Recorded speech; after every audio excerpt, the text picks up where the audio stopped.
우리 예언서 3강 시작하도록 하겠습니다. 3강 1교시로는 호세아 1장부터 14장까지 내용 들어갑니다. 예언서 순서를 혹시 잘 기억하지 못하시면 뒤쪽에 교재 129쪽에 보시면 소예언서 정리되어 있죠. 그것을 참고하시면 됩니다. 그러면 거기 이제 소예언서 12소예언서 중에 순서가 있어요. 6개는 분열왕국 시대, 그 다음에 3명은 남한국 잔종기, 3명은 포로기 이후 때. 그래서 순서로는 아모사미, 그래서 아모스, 호세아, 이사야, 미가 이렇게 순서로 간다 말씀드렸죠. 그래서 우리가 이제 호세아 순서 들어갑니다. 호세아 들어가고 호세아 끝나면 이사야로 들어갑니다. 그래서 분열왕국 시대 때 있던 선지자 중에 순서별로 이렇게 내용 들어간다는 거. 그래서 여기를 참고하셔서 다음 순서는 어디로 나갈 건지는 여러분이 보시면 이제 아시겠죠. 자, 그러면 지금 순번에 따라서 이제 호세아 내용이 들어가게 됩니다. 자, 그러면 호세아 내용이 어떻게 들어가는지 한번 뼈대를 좀 잡고 내용 들어가 보도록 할게요. 호세아 한번 보시면 교재에 한번 호세아 한번 보시고요. 호세아는 구원이란 뜻을 가지고 있고요. 북이스라엘 여로보암 2세 때 활동을 한 선지자로 알려져 있어요. 그리고 호세아와 그 아내 고멜과의 결혼 생활을 통해 하나님과 이스라엘과의 관계를 나타냈다라고 말합니다. 그리고 신랑 되신 하나님께로 회개하고 돌아오라는 메시지를 담고 있습니다. 그리고 40년 후 북이스라엘은 아수르에게 멸망당하는 그러한 사건이 발생되게 되죠. 그리고 호세아는 타락과 사랑의 책이라고도 표현합니다. 그래서 여기 호세아에서는 이제 심판하는 내용이 있고 구원하는 내용인데 모든 예언서에 보면 그런 내용들이 계속 반복이 돼요. 심판하는 내용과 구원하는 내용. 그렇게 해서 하나님 우리 구원하기 원하시는데 우리가 하나님 말씀대로 따르지 아니하면 심판을 받게 된다 말씀하시고, 그러나 너희가 회개하고 돌이키면 다시 구원을 받게 된다. 그렇게 해서 마지막에는 회복으로 끝나게 됩니다. 자, 그럼 호세아도 보면 어떻게 되어 있냐면 호세아는 심판과 구원으로 계속 반복되면서 이야기하게 되는데요. 먼저 여러분 형광색 중에 하나 색을 잡아보세요. 주황색이 있으면 주황색을 한번 잡아보시고요. 호세아 중에 구원장이 어디 있는지 먼저 표시해 볼게요. 구원장이 어디냐면 3장. 여기 3장을 한번 박스를 쳐보세요. 3장.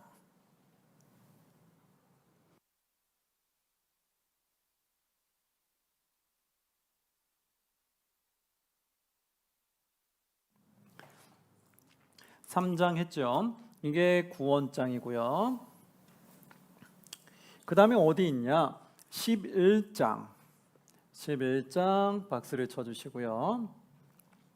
11장도 구원에 대한 내용이 나온다. 그리고 한 군데 더 하면 14장. 14장 박스 쳐주시고요. 14장도 구원에 관한 장이다. 그럼 여러분 만약에 문제 중에 호세아에서 구원에 관련된 장은 몇 장입니까? 하면 말할 수 있으시겠어요? 네, 3장, 11장, 14장. 만약에 문제가 났어요. 호세아에서 구원에 관련된 장이 아닌 장은 1번 2장, 2번 3장, 3번 11장, 4번 14장. 그럼 여러분 몇 번 가셔야 돼요? 그렇죠. 그렇게 찾아가는 거예요. 그렇게 해서 나중에 성경 시험 내고 이러면 이제 이렇게 해서도 문제가 좀 나거든요. 그러면 이제 여러분들이 구원장을 알고 있으면 금방 아는데 그걸 모르면 더 어렵죠.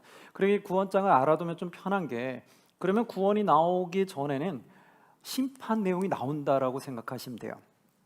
일단 구원 여기서 1, 2, 3 이렇게 구원이 3번 나온다고 봤을 때, 그러면 심판 나오는 곳은 어디냐면, 여러분 다른 색깔 하나 있으면 뭐 녹색이라던가 있으면 녹색을 한번 잡아 보시고요. 1장부터 2장을 빡 쳐주세요. 1장부터 2장을 빡 쳐주시고요. 여기는 무슨 내용이다? 심판장이다. 심판. 여기도 심판 첫 번째 나오겠죠.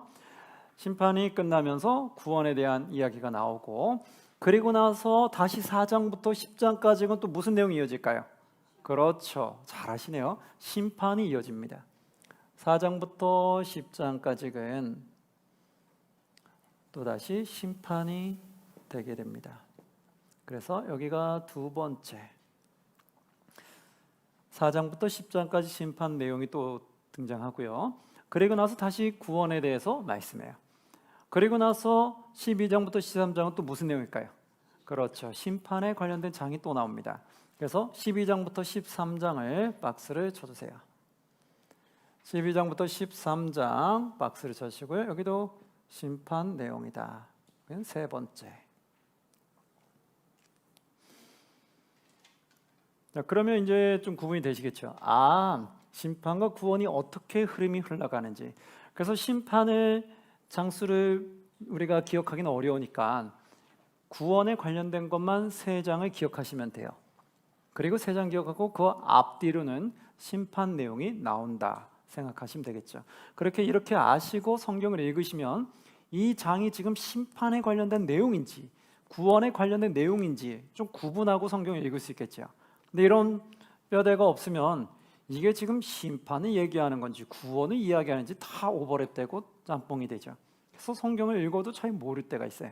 그래서 이거를 좀 보시면서 성경을 읽으시면 되겠죠. 자, 그럼 한번 성경 내용 들어가 볼까요? 우리 성경책 호세아를 펴주시기 바랍니다.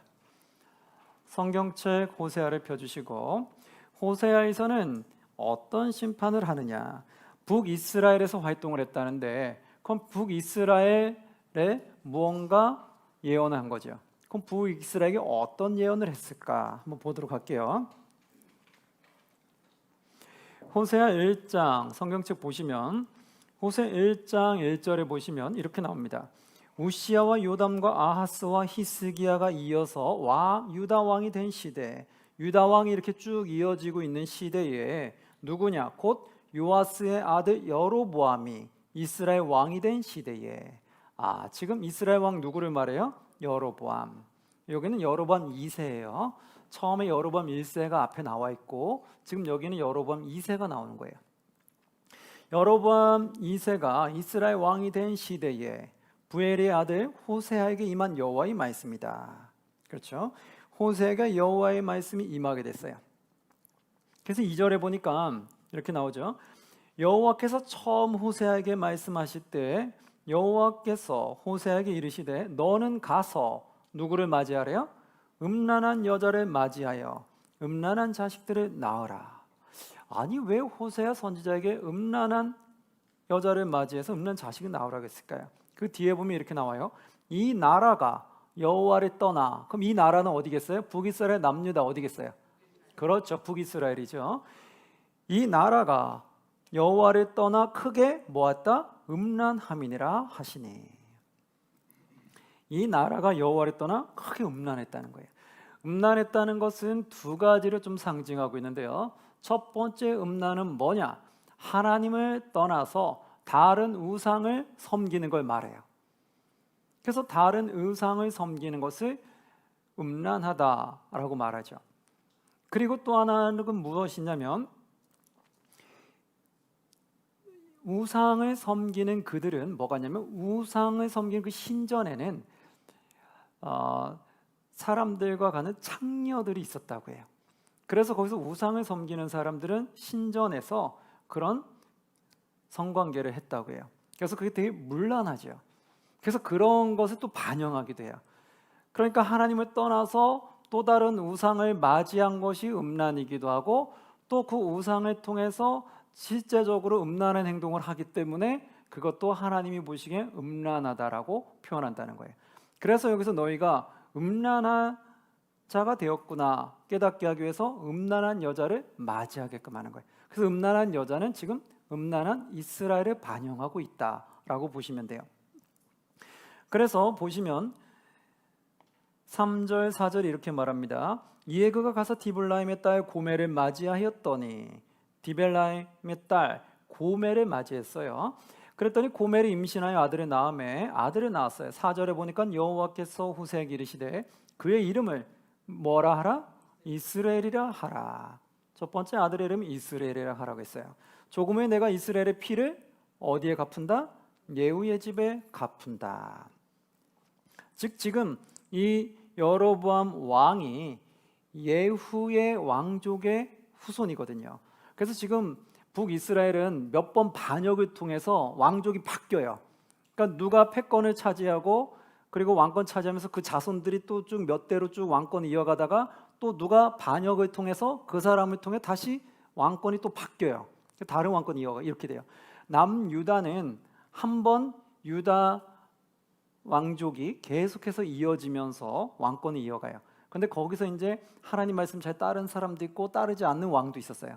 근데 북이스라엘은 왕족이 계속 바뀌어요. 반역을 통해서. 그걸 보면 돼요. 그래서 여기서는 지금 여로보암은 예후의 집안의 왕족이었다. 그렇게 보시면 돼요.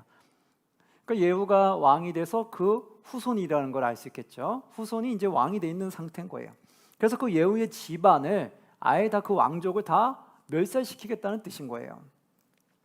예후의 집에 갚으며 이스라엘 족속의 나라를 폐할 것입니다. 그래서 폐한다는 하나님의 심판권이 들어가고 6절에 보니까 고멜이 또 임신하여 무엇이 낳았어요? 딸을 낳음에 이제 두 번째 딸을 낳았어요. 여호와께서 호세아에게 이르시되 그의 이름을 뭐라고 해라? 로루하마라 하라. 로루하마라는 뜻은 뭘까요? 국률이 여김을 받지 못한다는 뜻이에요. 보시면 내가 다시는 이스라엘 족속을 어떻게 한다? 국률이 여겨서 용서하지 않을 것입니다. 이러죠. 내가 이스라엘 백성들 악을 행하는 이스라엘 백성 더 이상 구원하지 않을 거다. 국률이 여기지 않을 거다. 그 뜻에서 로루하마라고 이름을 짓게끔 하는 거예요.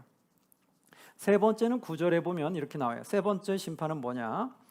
9절에 보니까 여호와께서 이르시되 그의 이름을 로암미라 하라. 세 번째 또 자녀를 낳았는데 세 번째는 이제 아들이에요. 첫째 아들, 둘째 딸, 셋째 아들이었어요. 그 아들의 이름은 뭐라고 해라? 로암미라 하라. 그래서 뭐라고 했냐면 로암미라는 뜻은 뭐냐면 내 백성이 아니다 라는 뜻이거든요. 그 뒤에 보면 그렇게 나오죠. 너희는 내 백성이 아니요 나는 너희 하나님이 되지 아니할 것임이니라. 이렇게 나오죠. 너희는 내 백성이 아니라는 거예요. 그래서 하나님이 그들을 내 백성으로 삼지 않겠다라는 심판의 내용이 담겨져 있죠. 이렇게 세 자녀들을 통해서 하나님의 심판이 무엇인지를 알려줘요. 그리고 나서요 10절에 보니까 이렇게 나와요. 그러나는 뭘까요?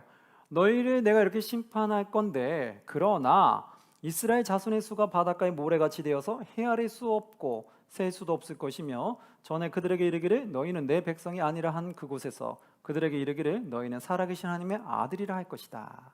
이 말은 뭘까요? 그러나 너희가 회개하고 돌이키면 하나님이 너희를 다시 하나님의 자녀로 삼으신다라고 말하는 거예요. 처음에 분명히 내 백성 안 되게 할 거다 했잖아요. 근데 너희가 회개하고 돌이키면 다시 하나님의 백성이 될 거다. 회복을 또 오늘 띄워주죠. 그러면서 이제 2장으로 넘어가면 계속해서 말하고 있어요. 2장 2, 3절에 보면 이렇게 나와요. 너희 어머니와 논쟁하고 논쟁하라. 그는 내 아내가 아니요 나는 그의 남편이 아니라. 이 말은 뭘까요? 지금 그 어머니가 음란한 고멜이라고 하면 이게 지금 음란한 이스라엘이잖아요. 그러면 그 이스라엘이 그는 내 아내가 아니요. 신랑 되시는 분은 바로 여호와를 말하는 거예요. 그래서 여호와께서 고멜이 내 아내가 아니다. 그 말은 뭐냐면 이스라엘 백성들이 이제 나의 백성이 되지 않는다 이 뜻이겠죠. 그리고 나는 그의 남편이 아니라 같은 말이죠. 나는 이제 이스라엘 백성과 상관이 없다 이런 표현이죠. 남편이 아니라 그가 얼굴에서 음란을 제하게 하고 그 유방사에서 음행을 제하게 하라. 결국 그들이 음란을 저지르고 있기 때문에 제거하게 하라는 거예요. 즉 하나님을 주인으로 모셔야 되는데 그렇지 않은 또 다른 우상을 주인으로 모시면서 행음하고 있고 또 그리고 실제로 우상을 섬기면서 음란한 행위를 하고 있기 때문에 거기서 떠나게끔 하라라는 거예요. 그러면서 8절 9절에도 이렇게 나오죠. 곡식과 새 포도주와 기름은 내가 그에게 준 것이요. 곡식, 새 포도주와 기름 누가 준 거라고요? 여호와께서 준 거다. 준 것이요. 그들이 바알을 위하여 쓴 은과 금도 내가 그에게 더해 준 것이거늘.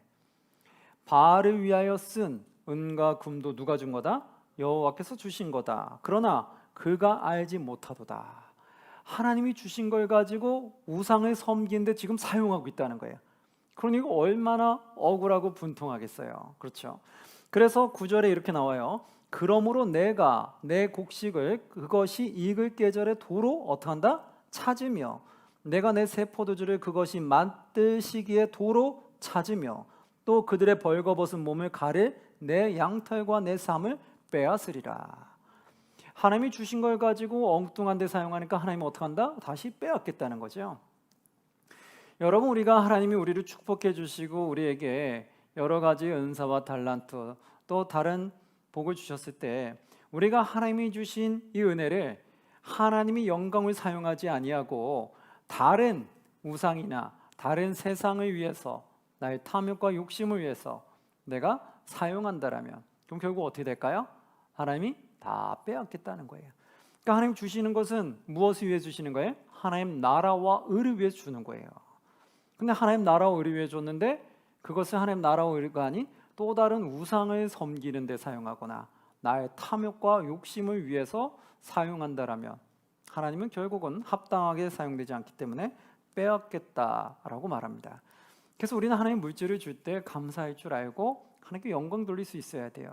그걸 돌리지 못하고 하나님이 나에게 주신 것을 하나님께 사용하는 걸 아까워하고 다른 곳으로 사용하는 것만 집중한다라면 그럼 하나님이 우리에게 주신 것에 대해서 가치가 없어지는 거죠.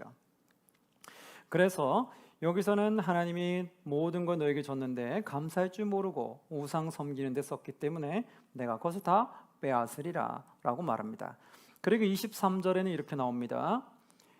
내가 나를 위하여 그를 이 땅에 심고 긍휼히 여김을 받지 못하였던 자를 긍휼히 여기며 내 백성 아니었던 자에게 향하여 이르기를 너는 내 백성이라 하리니 그들은 이르기를 주는 내 하나님이시라 하리라 하시니라. 그렇죠?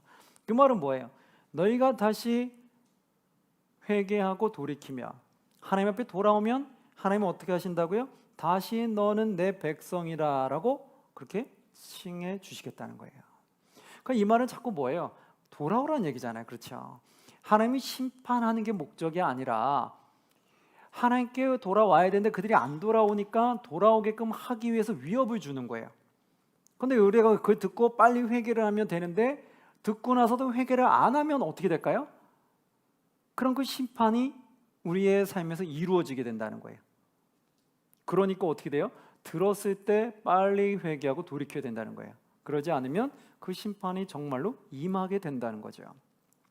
3장으로 넘어가면 이제 구원장인데요. 이렇게 말합니다. 3장 1, 2, 3절 보시면 여호와께서 내게 이르시되 이스라엘 자손이 다른 신을 섬기고 그리고 건포도 과자를 즐길지라도 이스라엘 자손이 다른 신을 섬겨요. 그리고 건포도 과자를 즐길지라도 여호와가 그들을 뭐하기 때문에 사랑하나니 너는 또 가서 타인의 사랑을 받아 음녀가 된 그 여자를 사랑하라 하시기로.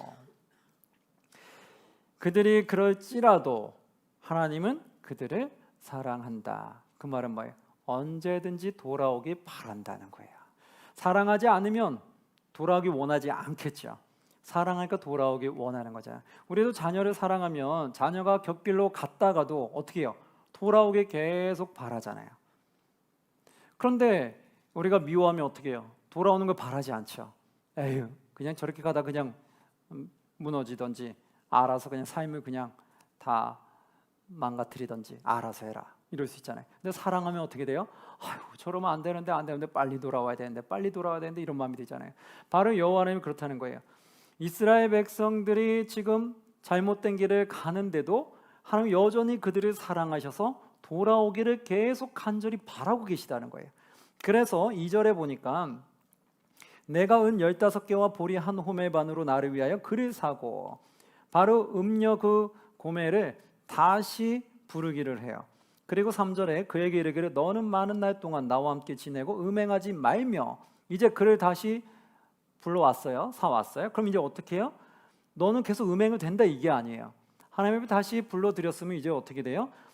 너는 많은 날 동안 나와 함께 지내고 음행하지 말며 음행하라고 해? 하지 말라고 해요?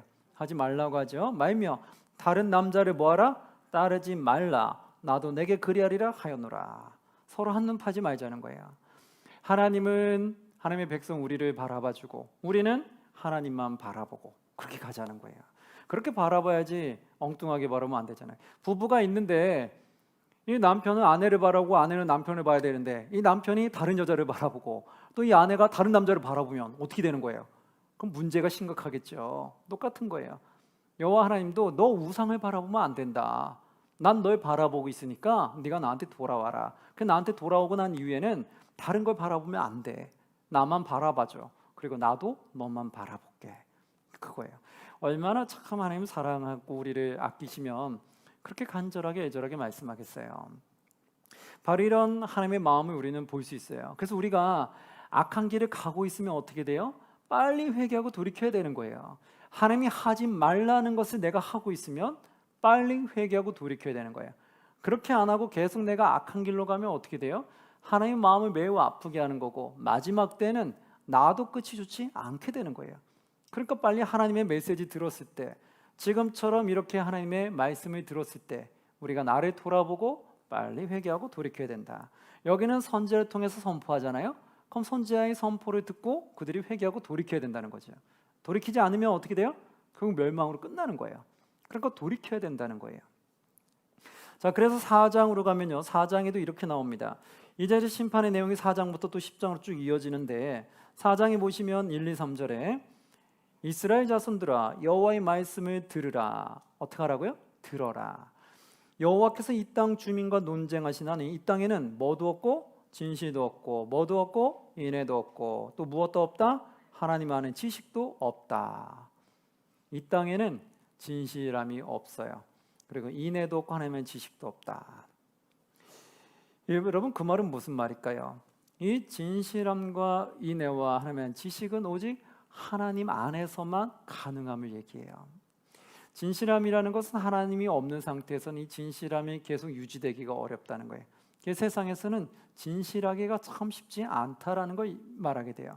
그리고 또한 인애도 없다. 인애는 뭘까요? 사랑하는 마음이잖아요. 그러니까 이 땅에는 그런 진정 사랑하는 마음이 없다라는 거예요. 진정 사랑하는 마음이 없다는 건 뭐냐면 하나님을 진정 사랑하는 게 첫 번째고, 성경에 통하면 사랑이 몇 가지로 표현되죠? 두 가지로. 첫 번째는 누굴 사랑하는 거? 하나님을 사랑하는 거. 두 번째는 이웃을 사랑하는 거. 그래서 그것을 말하는데 그게 뭐냐? 하나님을 사랑하면 하나님이 하지 말라는 것을 안 하고 싶어지는 거예요. 내가 누군가를 사랑하는데 그 사람이 하지 말라는 걸 내가 계속 하고 있다면, 그러면 그 사람이 싫어하는 걸 계속하면서 나는 널 사랑해 이러면 여러분 그게 믿어집니까? 안 믿어지죠. 확 튕겨나가죠. 너 나 사랑한다면서 내가 왜 싫어하는 걸 넌 계속해? 그거 어떻게 사랑이라고 말합니까? 그거는요 사람을 조롱하는 거죠. 가지고 노는 거죠. 진정한 사랑은 아니잖아요. 사랑은 뭐예요? 그 사람이 싫어하는 걸 원하지 않는 거죠. 그런 것처럼 뭐냐면 우리가 하나님을 사랑한다라면 하나님이 원하지 않는 것을 안 해야 된다는 거예요. 그런데 나는 하나님 사랑한다 말은 하면서 하나님이 원하지 않는 걸 다 행하고 있어요. 그럼 어떻게 돼요? 하나님 진정으로 사랑하는 게 아니라는 거예요. 가짜라는 거예요. 이웃을 사랑하라고 했어요. 그럼 이웃을 사랑하면 이웃에게 피해되는 말과 행동들을 하고 다니면 돼요? 안 돼요? 안 되죠. 이웃을 사랑한다라면 당연히 그 사람을 헐뜯거나 비난하거나 살인하거나 도둑질하거나 부모를 힘들게 하는 그러한 악한 행동들은 안 하게 된다고요. 왜? 내가 저 사람 사랑하는데 왜 저 사람이 힘들게 저 사람을 헐뜯고 비난하고 다니겠어요? 사랑한다면 그렇게 할 수가 없죠. 그 말은 뭐예요? 가짜인 거죠. 나는 하나님을 닮아서 그리스도는 난 사랑한 거다 말은 하지만 진정 사랑은 안 하고 있는 거예요. 가짜라는 거예요. 그러지 말라라는 거예요. 진정 내가 사랑한다라면 그 사람에게 해가 되는 말과 행동은 하면 안 되는 거죠. 그래서 이 세상에 많은 사람들이 하나님을 정말 주인으로 모시고 하나님을 사랑하고 이웃 사랑하게 되면 그러면 사람들에게 피해를 주는 수많은 악행들은 사라지겠죠. 요즘에도 뉴스나 인터넷 보면 참 살인이 너무 난무하잖아요. 그런 것처럼 그런 일들이 지금 막 일어나고 있거든요. 근데 그게 사랑한다라면 그런 일이 있을 수 있나요? 없잖아요. 바로 그런 것처럼 사랑을 하면 내 말과 행동이 달라져요. 내 사랑하는 마음이 없으면 그 사람을 헐뜯고 비난하고 살인하는 행위를 하더라는 거예요. 그래서 우리 안에 사랑이 있어야 된다는 거예요. 그러니까 우리는 항상 보셔야 돼요. 난 지금 사랑하는 마음이 있는가? 사랑하는 마음이 있으면 말과 행동이 달라진다. 사랑이 없으면 신랄하게 비난하고 비판하고 헐뜯는 걸 매우 잘한다. 그 사람에게 피해주는 행동들을 너무나 잘한다. 그것이 하나님 보시기엔 악한 거다. 그걸 보시면 돼요. 자, 여기서 그래서 진실도 없고 인애도 없고 뭐도 없다? 하나님 아는 지식도 없다. 바로 이거잖아요. 이 땅에 하나님 아는 지식도 없다는 거예요. 하나님 아는 지식은 뭐예요? 하나님이 뭘 원하시는지 알아가는 거죠. 그럼 우리가 이 땅에 하나님 아는 지식을 쌓기 위해서는 어떻게 돼요? 하나님이 뭘 말씀하기 원하시는지 들어야 되죠. 듣기 위해서 하는 게 뭐예요? 지금처럼 이렇게 하나님의 말씀을 통해 듣고 공부하기 위해서 이 자리를 사모하는 거죠. 그래서 내가 힘든 시간, 내가 쪼개가면서 이렇게 듣는 이유는 뭐예요? 여호와를 아는 지식을 늘리기 위한 거예요. 여호와의 아는 지식이 늘리는 이유는 뭐예요? 내가 그 말씀대로 살고 싶어서 듣는 거예요.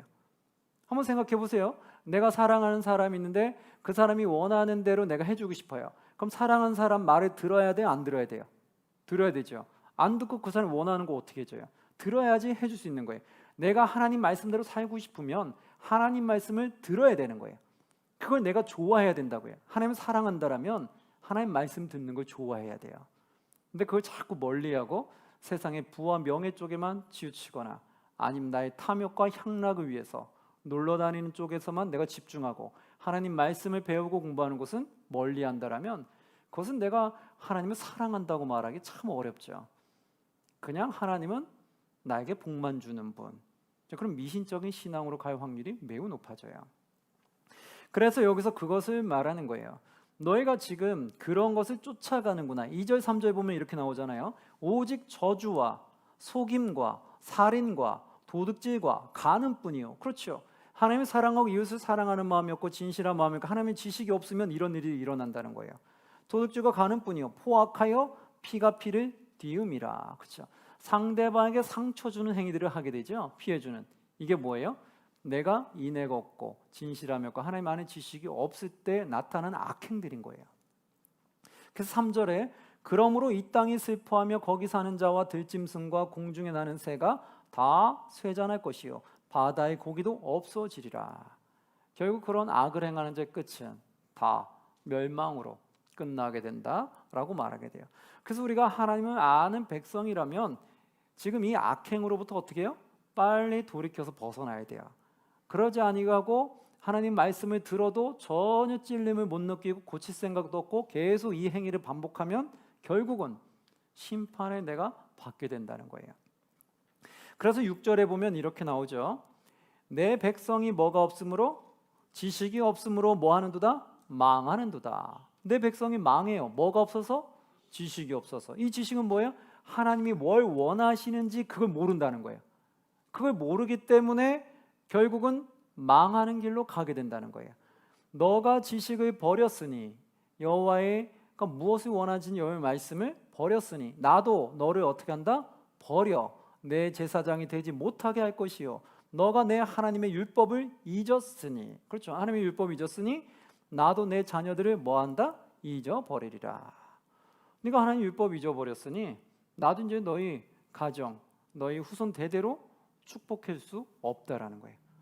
네가 나를 잊어버리고 내 율법을 듣지를 않는데 지식이 없는데 내가 어떻게 너를 축복할 수 있냐. 즉 하나님이 원하는 길이 무엇인지 모르고 엉뚱한 길로 악의 길로 가고 있는데 악의 길로 가고 있는 너를 내가 어떻게 축복해 주면 너희 후손들이 대대로 어떻게 축복해 줄 수 있냐는 거예요. 그래서 우리는 어떻게 돼요? 하나님이 아는 지식을 쌓아야 돼요? 안 쌓아야 돼요?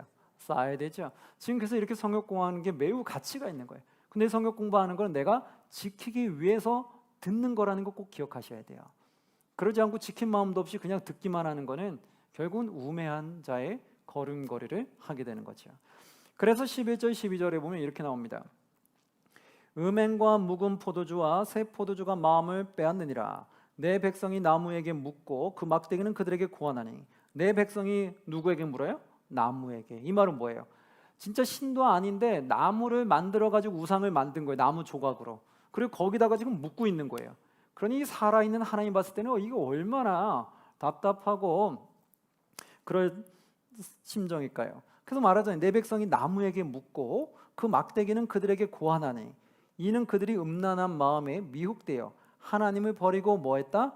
음행하였습니다. 그렇죠? 하나님을 버리고 다른 우상을 쫓아가는 것을 음행이다라고 말하게 된다는 거죠. 16절에 한번 볼게요. 16절 우리 함께 봉독합니다. 이스라엘은 완강한 암소처럼 완강하니 이제 여호와께서 어린 양을 넓은 들에서 먹인같이 그들을 먹이시겠느냐 묻죠. 반문하는 거예요. 이스라엘은 뭐한다? 완강한 암소처럼 뭐하니? 완강하니. 완강한 암소에다가 비유를 해요. 너무 완강하다는, 이 완강하다는 뭐예요? 하나님 말씀을 듣고 좀 깨져야 되는데 너무나 완강한 암소처럼 깨지질 않는다는 거예요. 이게 얼마나 힘든 거예요. 하나님 말씀 계속 얘기하는데 이 바위에다 던지는 것 같은 거예요. 그냥 얼마나 이 고집이 세고 완강한지 하나님 말씀 전혀 듣지를 않는다는 거예요. 선지자들이 그렇게 선포를 해도 듣지를 않는다. 그래서 완강하니 이제 여호와께서 어린 양을 넓은 들에 먹인같이 그들을 먹이시겠냐. 너희가 그렇게 완강하게 하나님을 받아들이지 않고 하나님 말씀을 듣지 않는데 내가 어떻게 너희들을 꼴을 먹일 수 있겠냐는 거예요. 먹일 수가 없다라는 거예요. 하나님이 꼴을 먹이는 자, 축복하는 자는 어떤 자예요? 하나님 앞에 순종하는 자예요. 겸손하게 나를 죽이고 하나님 앞에 순종하는 자. 내 자신을 죽여야 된다고. 내 자신이 안 죽이면 어떻게 돼요? 내 고집대로 계속 내가 원하는 대로 하는 거예요. 하나님이 원하지 않는 것도 내가 원하면 해버리는 거예요. 그러니까 하나님이 원하지 않는 거 내 고집으로 해버리니까 어떻게 되겠어요? 튕겨나가는 거죠. 그러니까 하나님이 축복을 줄 수가 없는 거예요. 꼴을 먹일 수가 없다라는 거예요. 우리가 하나님을 믿는 백성들이 또 하나님 믿는 교회들이 이렇게 완강하면 어떻게 될까요? 하나님이 하나님 믿는 백성들에게 복을 줄 수 있어요? 없어요? 없다는 거예요. 완강한 교회는 하나님이 축복해 줄 수 있어요? 없어요? 없다는 거예요. 그럼 어떻게 돼요? 우리가 겸손히 나를 낮추고 순종해야 되는 거죠. 하나님 말씀에 엎드릴 때 하나님이 각각 개인을 축복하고 그리고 교회를 축복하리라는 걸 믿습니다. 이것이 오늘의 그 말씀이에요. 완강하게 내 생각을 고집을 계속 피우지 말라라는 거예요. 그것은 곧 죽음으로 가는 거다. 5장 1절에 보니까 이렇게 나오잖아요. 5장 1절 한번 보시면 제사장들아 이를 들으라. 이스라엘 족속들아 깨달으라. 왕족들아 귀를 기울이라. 너에게 무엇이 있나니? 심판이 있나니 너희가 미스바에 대하여 올무가 되며 다보리에 친 그물이 됨이라. 결국은 깨달으라는 거야. 이를 들으라. 깨달으라 이렇게 되죠. 하나님 말씀 선지자가 선포하는 이 말씀을 듣고 깨달으라는 거예요. 그러지 아니하면 너에게 심판이 있다. 여러분 우리가 하나님 말씀을 들으면 어떻게 됐어요? 듣고 깨달아서 나의 실천으로 옮겨가야 돼요. 그러지 아니하면 결국 심판이 있다는 거예요. 그러니까 우리가 교회는 다니고 있지만 한번 돌아봐야 돼요. 난 교회 다니고 있는데 나는 지금 심판받을 행위로 가고 있는가? 아니면 나는 지금 꼴을 먹을 수 있는 축복된 길로 가고 있는가? 나는 내 자신을 죽이고 철저히 나를 죽이면서 하나님 말씀대로 살려고 노력하는가? 아니면 여전히 나는 내 고집이 완강해서 하나님이 아무리 하지 말라고 해도 내가 기분 나쁘면 내가 하고 싶으면 어떤 악한 행동도 내가 서슴없이 하고 있는가? 그거 우리 잘 보셔야 돼요. 그래서 지금 우리를 돌아보고 깨트려야 된다는 거죠. 5장 4절에 보면 그래서 이렇게 나와요. 5장 4절 함께 봉독할게요. 그들의 행위가 그들로 자기 하나님에게 돌아가지 못하게 하나니 이는 음란한 마음이 그 속에 있어 여호와를 알지 못하는 까닭이라. 아멘. 하나님에게 돌아가지 못하게 한대요. 무엇이? 그들의 행위가. 그럼 그들의 행위가 그들로 자기 하나님에게 돌아가지 못하게 한다는 건 뭐예요? 그들의 행위가 악한 행위라는 거죠. 여러분 악한 행위를 하고 있다는 것은 그 마음에 무엇이 있다는 거예요?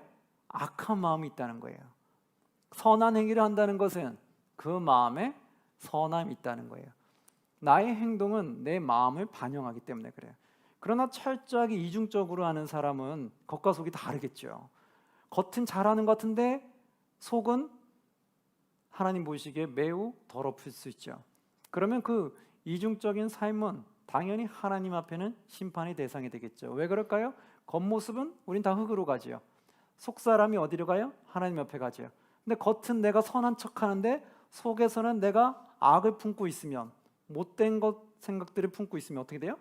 그러면 나는 악한 마음을 품고 있기 때문에 하나님 앞에 갈 수가 없는 거예요. 그래서 악한 내 마음을 깨트려야 돼요.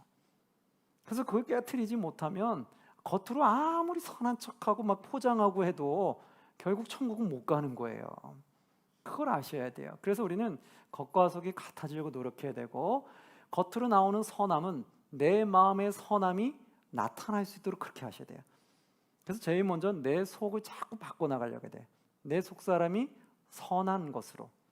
그렇게 해서 하나님의 선한 하나님이 내 마음에 오셔서 내가 그 선한 길로 살려고 마음을 먹고 계속 노력할 때 행동으로 그 선함이 드러나게 된다라는 거죠.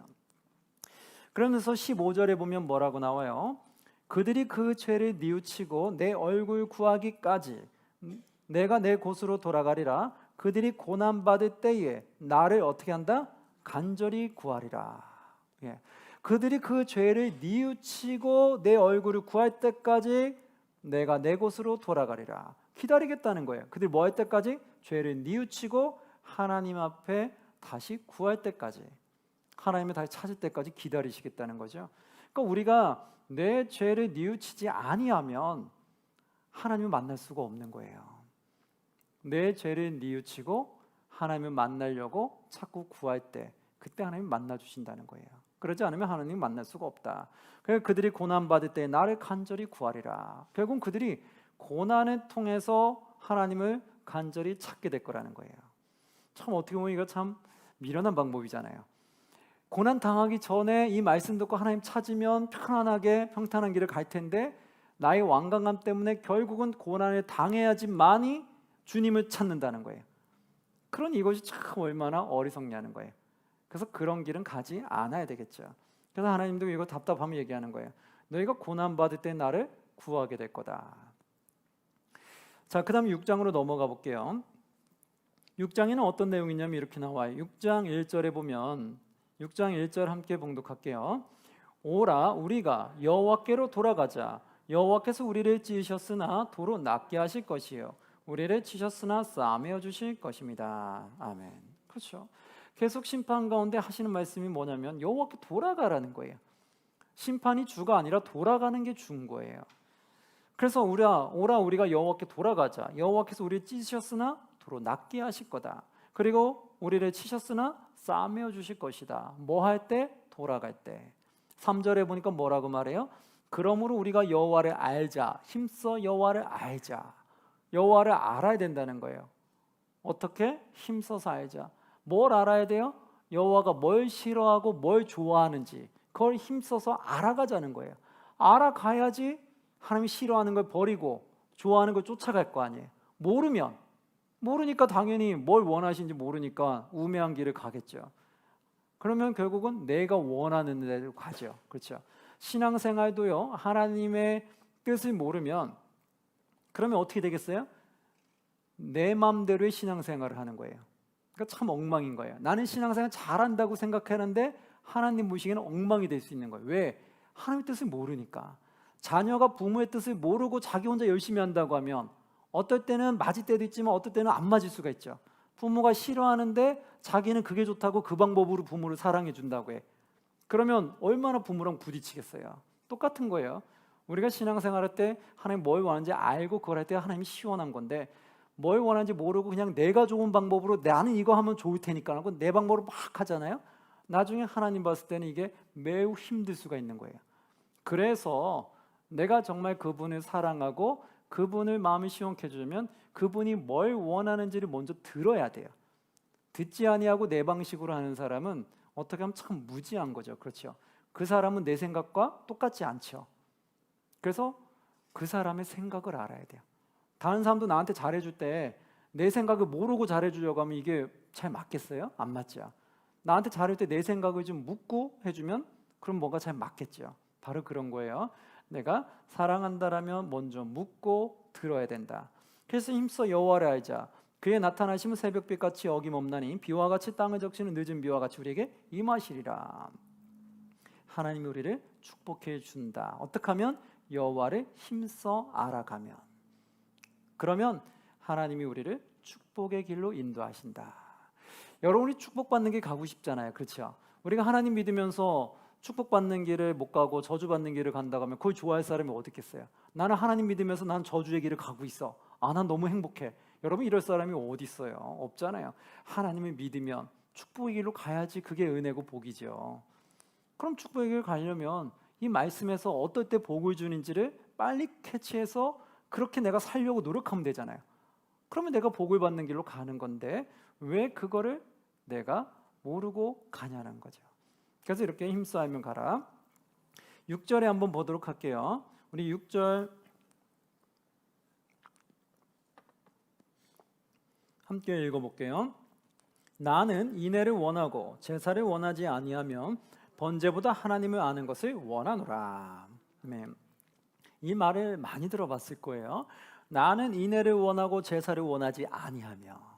하나님이 제사를 원하지 않겠어요? 그건 아니죠.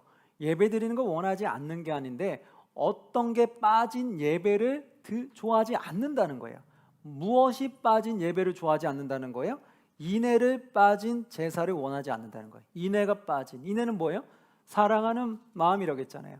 쉽게 표현하면 그냥 사랑하는 마음인데 즉 뭐냐면 내가 하나님을 사랑하는 마음 없이 올려드리는 형식적인 제사는 하나님이 원하지 아니한다는 거예요. 여러분 그럴 수 있죠. 사랑하지 않은데 그냥 형식적으로 그냥 주일날 와서 예배드리고 그냥 갈 수 있죠. 그건 하나님이 원하는 예배가 아니라는 거예요. 진정한 예배는 뭐예요? 하나님을 만나고 싶은 마음에 하나님 앞에 오는 거, 하나님 말씀을 듣고 싶어서 하나님 예배 자리에 나오는 거, 하나님을 사랑하기 때문에 하나님의 자리에 나오는 거, 하나님 그거 원한다는 거예요. 하나님 그 마음을 원하신다는 거예요. 하나님이 진정 사랑하는 마음으로 너가 예배드리러 오느냐, 아니면 사랑하는 마음 없이 미움이 가득한 상태로 예배드리러 와서 앉아있느냐. 여러분 잘 생각해 보세요. 나는 미워하는 마음을 품고 살아가는지 아니면 정말 하나님 사랑하고 이웃을 사랑하는 마음으로 살아가려고 하는지 한번 잘 돌아보세요.